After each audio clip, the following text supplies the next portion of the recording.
ये कहानी एक बहुत ही ठरकी बुड्ढे के ऊपर आधारित है जो हर किसी लड़की के साथ पलंग तोड़ घपाघप करना चाहता है। इस मूवी की कहानी काफी ज्यादा इंटरेस्टिंग है, आपको पूरा मजा आएगा, इसलिए पूरी वीडियो जरूर देखना। तो कहानी की स्टार्टिंग होती है एक बड़े से शहर को दिखाते हुए, जहाँ पर एक गैरी नाम का बहुत ही ठरकी बुड्ढा अपनी फोटोग्राफरी की दुकान चलाता है। वो अपनी छोटी सी दुकान में बैठकर पूरा दिन लड़कियों की तस्वीरें ही देखता रहता था। एक दिन एक लड़की उसके पास आकर कहती है, मुझे पासपोर्ट साइज फोटो कोट में खिंचवानी है। इसलिए गैरी उसे एक कोट निकाल कर देता है और फिर खुद बाहर चला जाता है। उसके जाने के बाद जैसे ही वो लड़की कपड़े बदलने लगती है, तब गैरी उसे छिप कर देखने लग जाता है। लेकिन उस लड़की को उसकी ये हरकत का पता चल जाता है, जिसके बाद वो दुकान में काफी हंगामा करती है। वो गैरी को एक से एक माँ बहन की गालियां देकर वहां से चली जाती है। गैरी की दुकान के साथ ही एक सलून वाले की दुकान भी होती है और ये दुकान ली नाम के एक आदमी की थी। ली गैरी की ही उम्र का था और उसका काफी अच्छा दोस्त भी था।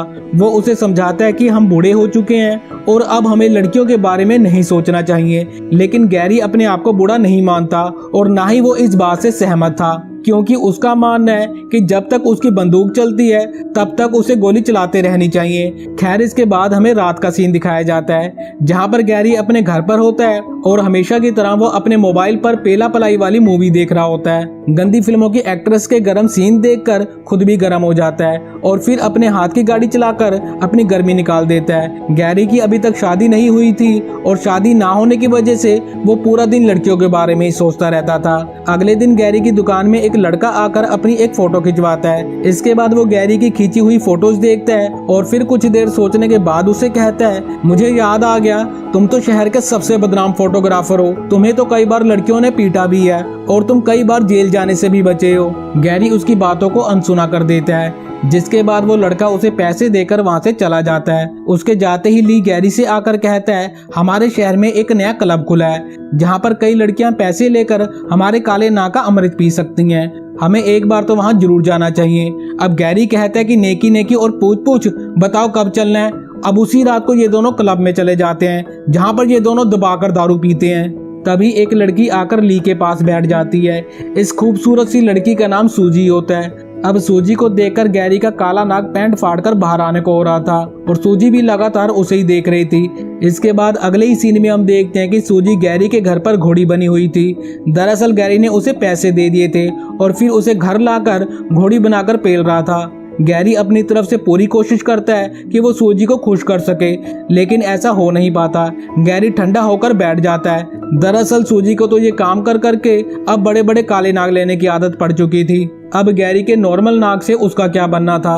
खैर, इसके बाद वो सूजी से पूछता है कि उसे उसके साथ कैसा लगा। सूजी पहले तो उसका मजाक उड़ाती है और फिर उसे कहते कि मैंने एक दवाई के बारे में सुना है जो बुढ़ों को भी जवान कर देती है। वो दवाई हमारे शहर में मिलती है, पर कहाँ मिलती है बस ये नहीं पता।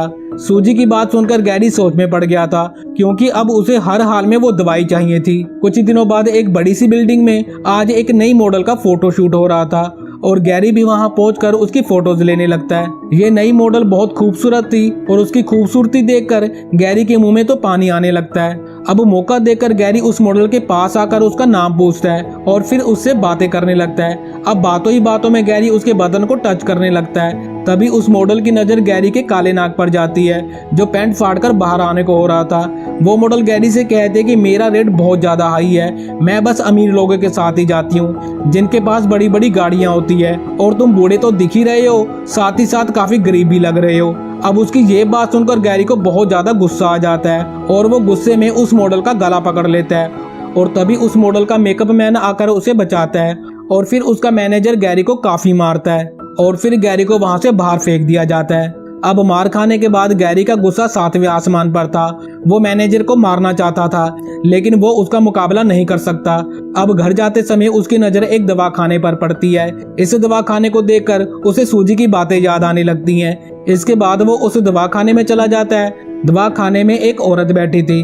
गैरी उसके पास जाकर कहता है कि मुझे आदमियों की स्पेशल दवा चाहिए, जिस पर वो औरत कहती है कि मेरे पास ऐसी कोई दवाई नहीं है।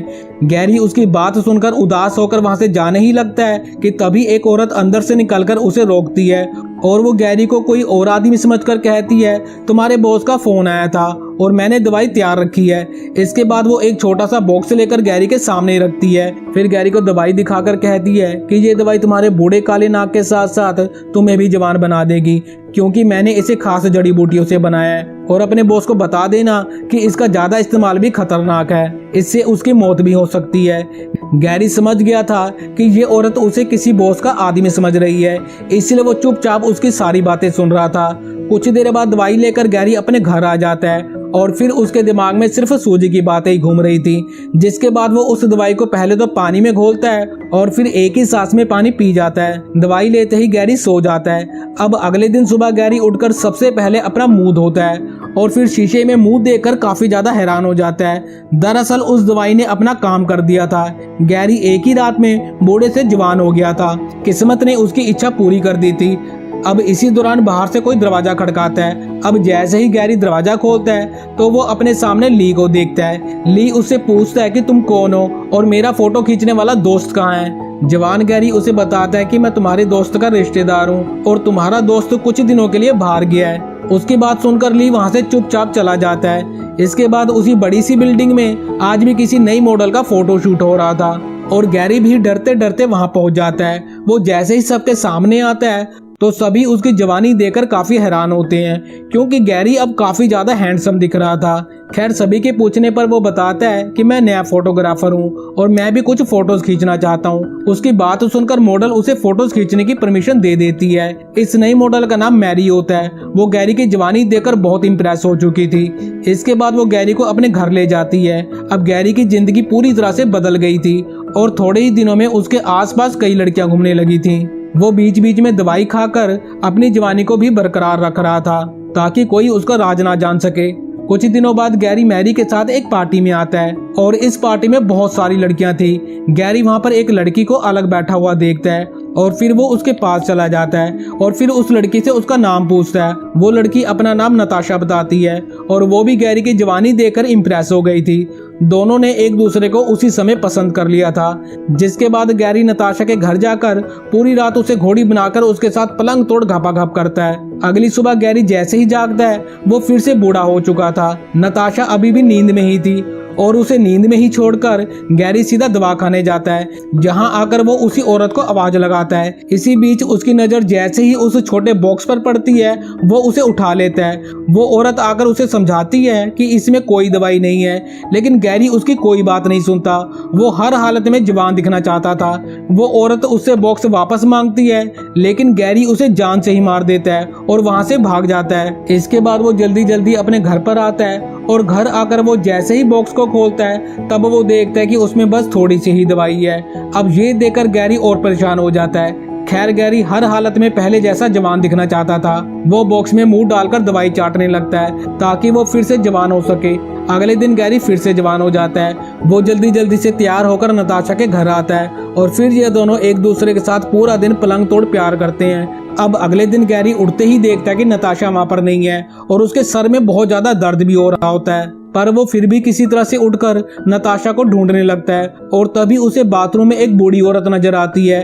गैरी के पूछने पर वो औरत बताती है कि मैं ही नताशा हूँ। अब ये सुनकर गैरी हैरान हो जाता है। अब नताशा उसे बताती है कि मैं एक दवाखाने से दवाई लेकर जवान हुई थी, लेकिन किसी ने उस दवाई बनाने वाली औरत को जान से मार दिया, जिस वजह से आज वो दवाई मेरे पास नहीं है।